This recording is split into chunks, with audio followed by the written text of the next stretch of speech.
Hi అండి, నమస్తే. నేను మీ Gayathri. Welcome back to my channel.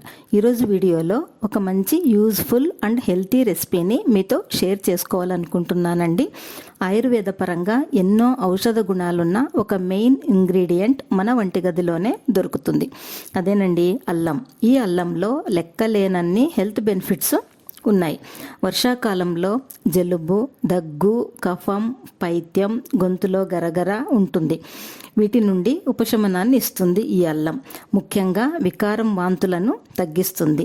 జీర్ణ వ్యవస్థను మెరుగుపరచడానికి తోడ్పడుతుంది. ఇందులో యాంటీ ఆక్సిడెంట్లు ఉండడం వల్ల వెయిట్ లాస్ కూడా ఉపయోగపడుతుంది. ఇంత ఉపయోగకరమైన అల్లాన్ని రోజు తీసుకుంటే చాలా మంచిది. అలా అని అల్లాన్ని తినలేం కదండి. అందుకే అల్లాన్ని, బెల్లాన్ని రెండిటినీ కలిపి అల్లం మురబ్బా చేసి పెట్టుకుంటే రోజు ఒక చిన్న ముక్క తింటే చాలా మంచిది. మరి ఆలస్యం చేయకుండా ఈ వీడియోలో అల్లం మురబ్బా ఎలా చేయాలో చూసేద్దాం. ముందుగా అల్లంను బాగా కడిగి పీల్ చేసి చిన్న ముక్కలుగా కట్ చేసి పెట్టుకోవాలి.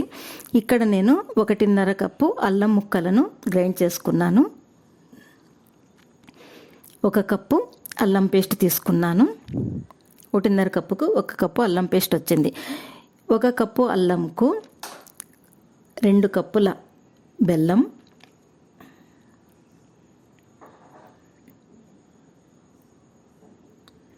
2 కప్పుల చక్కెర. అది మన ఇష్టం అండి. 3 కప్పులు బెల్లము, 1 కప్పు చక్కెర ఎలాగైనా వేసుకోవచ్చు. ఒకవేళ బెల్లంతో ఒకటే చేయాలనుకుంటే తాటి బెల్లం తీసుకుంటే బాగుంటుంది. ఇందులో 1/2 కప్పు వాటర్ వేసి బెల్లము, చక్కెర రెండింటిని బాగా కరిగించుకోవాలి.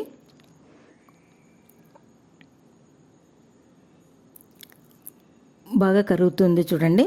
ఇలా నురగగా వస్తున్నప్పుడు 1 స్పూన్ నెయ్యి వేసి బాగా కరిగించుకోవాలన్నమాట.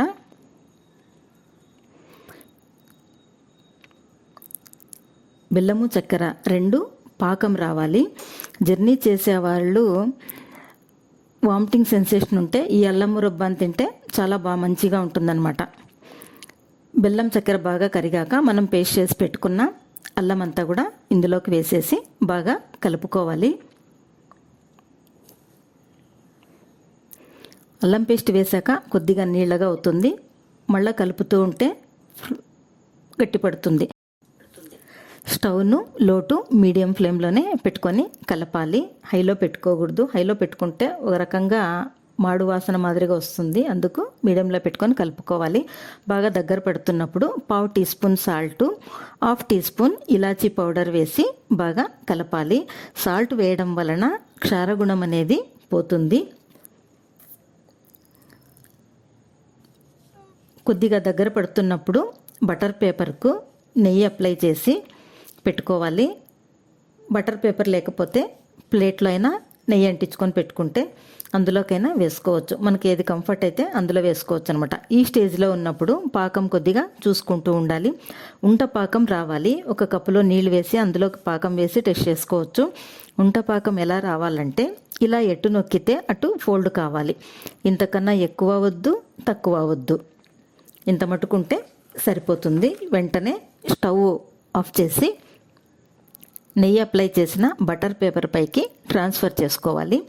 ఎక్కువ లేట్ చేస్తే ఏమవుతుందంటే అల్లం మురబ్బా పొడి పొడిగా అవుతుంది. ఒకవేళ మీకు ఎప్పుడైనా పొడి పొడిగా అలా అయితే వేస్ట్ అయిందని అనుకోవాల్సిన అవసరం లేదండి. అందులోకి కొద్దిగా నీళ్లు పోసి మళ్ళీ కొద్దిసేపు మరిగించి సరి చేసుకోవచ్చు. ఇలా బటర్ పేపర్పై వేశాక ఈక్వల్గా స్ప్రెడ్ చేసుకోండి. కొద్దిగా ఆరాక చాకుతో ఘాటు పెట్టుకోండి. 1 గంట వదిలేస్తే బాగా ఆరిపోతుంది. ఇప్పుడు ఇలా తుంచితే ఈజీగా అల్లం మురబ్బా పీసెస్ అయిపోతుంది. చూసారా ఎంత ఈజీగా హెల్తీ రెసిపీని ఇంట్లోనే తయారు చేసుకోవచ్చు. ఇలా తయారు చేసుకున్న అల్లం మురబ్బాను ఎయిర్ టైట్ బాక్స్లో పెట్టుకుంటే సంవత్సరం పై వరకు నిల్వ ఉంటుంది. చెడిపోతుంది అనే అనుమానమే లేదు. చాలా బాగా ఉంటుందన్నమాట. అదేం పాడవ్వదు. ఇంత హెల్తీ రెసిపీని మీరు కూడా ట్రై చేసి ఎలా వచ్చిందో షేర్ చేయడం మర్చిపోవద్దండి. మరిన్ని సింపుల్ అండ్ టేస్టీ వంటలతో మళ్ళీ కలుద్దాం. Thanks for watching.